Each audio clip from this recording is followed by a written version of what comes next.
कर लें ताकि पल पल की अपडेट सबसे पहले आप तक पहुंच सके। तो फ्रेंड्स, इस वीडियो में मैं बात करने वाला हूं उन स्टूडेंट के लिए जिन्हें जिज्ञासा है कि 12वीं के बाद आईएएस की तैयारी कैसे करें। तो फ्रेंड्स, इसी टॉपिक पर चर्चा करेंगे। उससे पहले आप चैनल पर नए हैं तो चैनल को सब्सक्राइब कर लें ताकि जब भी मैं वीडियो इस तरह का लाऊं सबसे पहले आप तक पहुंच सके। तो चलिए बिना समय गवाए वीडियो को शुरू करते हैं। जानते हैं यूपीएससी क्या है।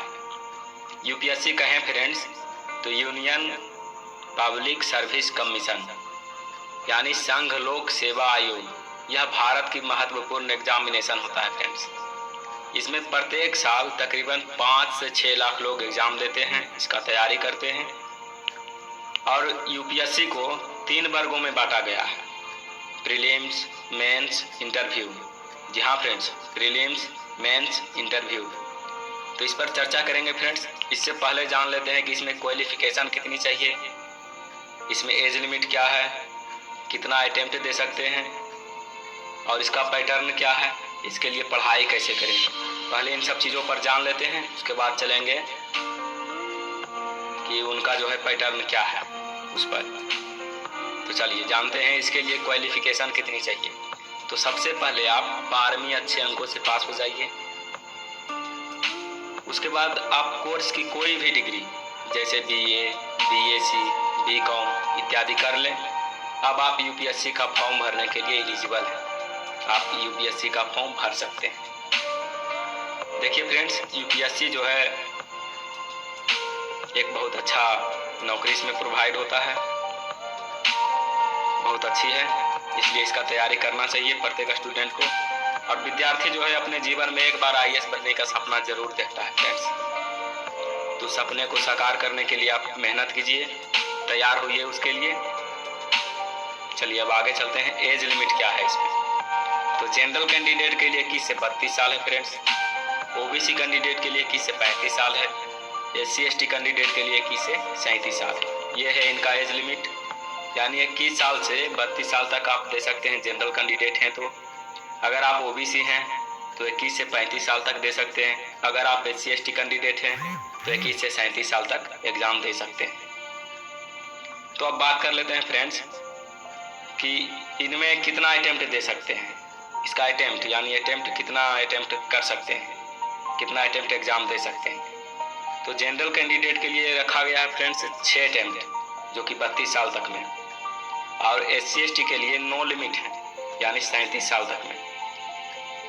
और ओबीसी कैंडिडेट के लिए 9 अटेम्प्ट है, 9 अटेम्प्ट यानी 35 साल तक।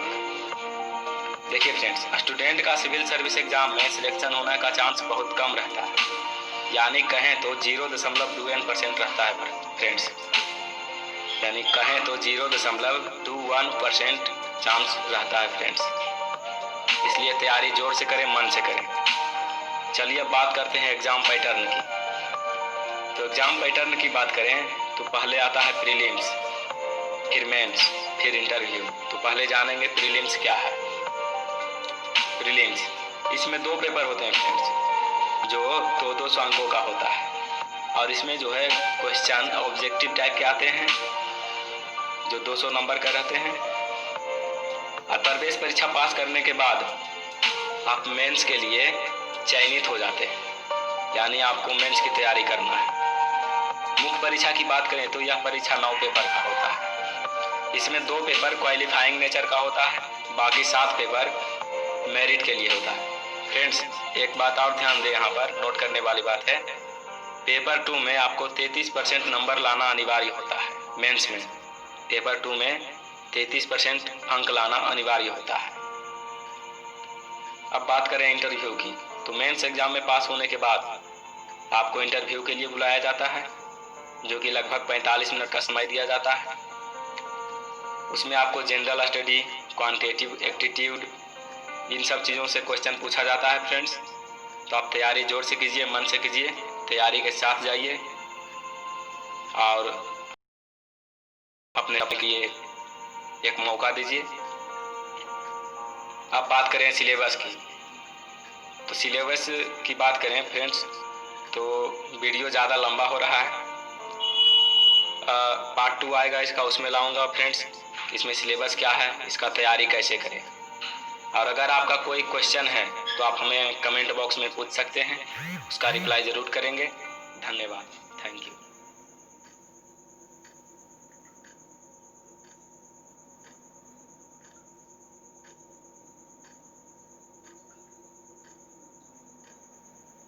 डाउट्स में अटकते, सब्जेक्ट्स में लटकते, कब तक हम रहेंगे सर पटकते।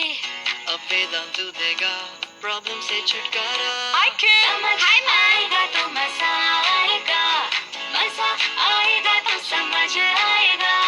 बढ़िया टीचर्स प्रॉब्लम्स चुटकी में सुलझाएंगे, डाउट सारी जिंदगी से I got your doubt.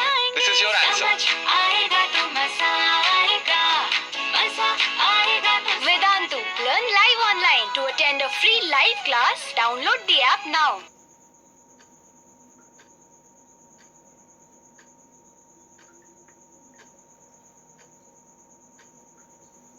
IAS का रिटन एग्जाम जितना मुश्किल होता है उससे कहीं ज्यादा मुश्किल होता है आईएएस का इंटरव्यू। आईएएस के इंटरव्यू में कैंडिडेट से जो सवाल पूछा जाता है, कैंडिडेट को अपनी सूझबूझ से उसका सही आंसर देना होता है। लेकिन हर साल इस इंटरव्यू की कड़ी तैयारी करने वाले कैंडिडेट्स को भी इस इंटरव्यू को पास करने में काफी प्रॉब्लम फेस करनी पड़ती है। सो गाइस, मैं हूं ईशान और आज के इस वीडियो में हम ऐसे ही कुछ क्वेश्चंस के बारे में बात करने वाले हैं जो आईएएस के इंटरव्यू में पूछे जाते हैं।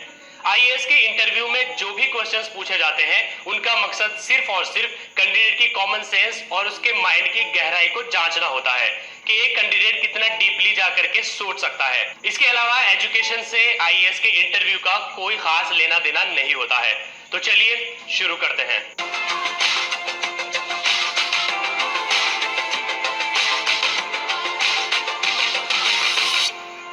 आईएएस के इंटरव्यू में एक क्वेश्चन पूछा गया था कि अगर आपको किसी 3 कमरों में भेजा जाए तो आप कौन से कमरे में जाना पसंद करेंगे।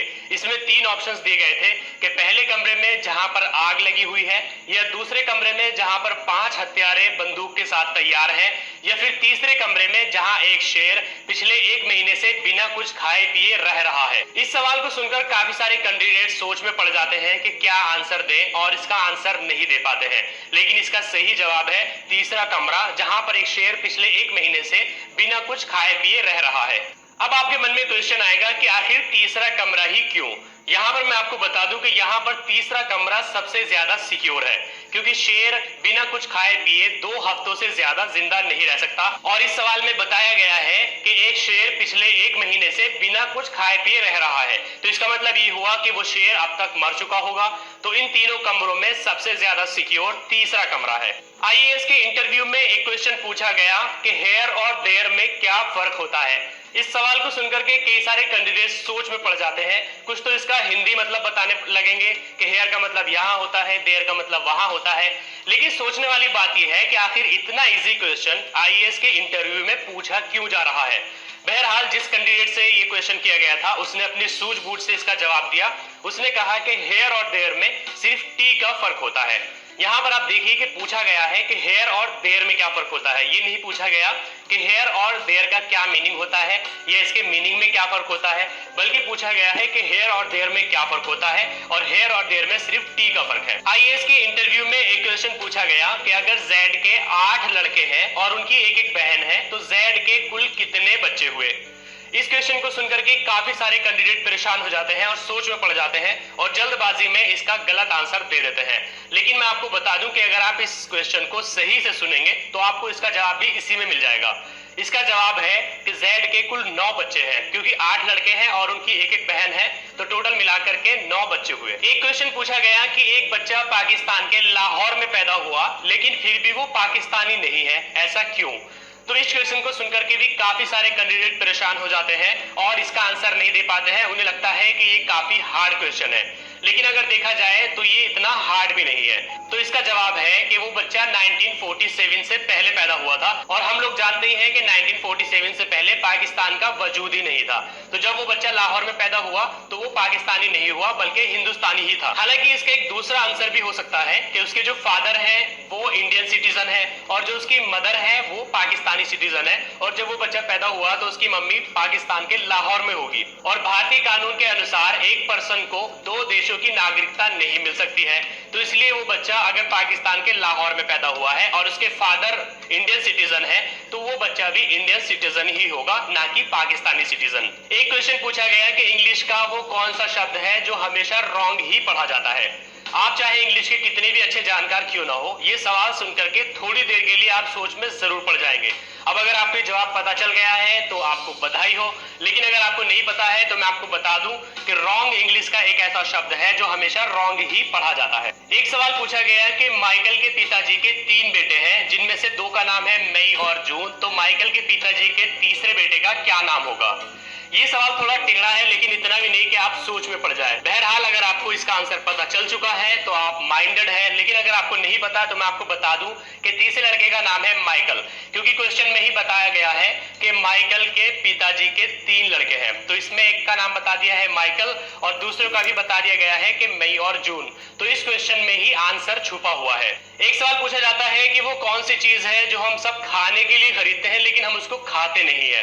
अब इस क्वेश्चन को सुनकर के काफी सारे लोग परेशान हो जाएंगे और इसका आंसर नहीं दे पाएंगे, लेकिन इसका सही आंसर है प्लेट। जब हम प्लेट को खरीदते हैं तो खाने के लिए खरीदते हैं, लेकिन हम उसको खाते नहीं है।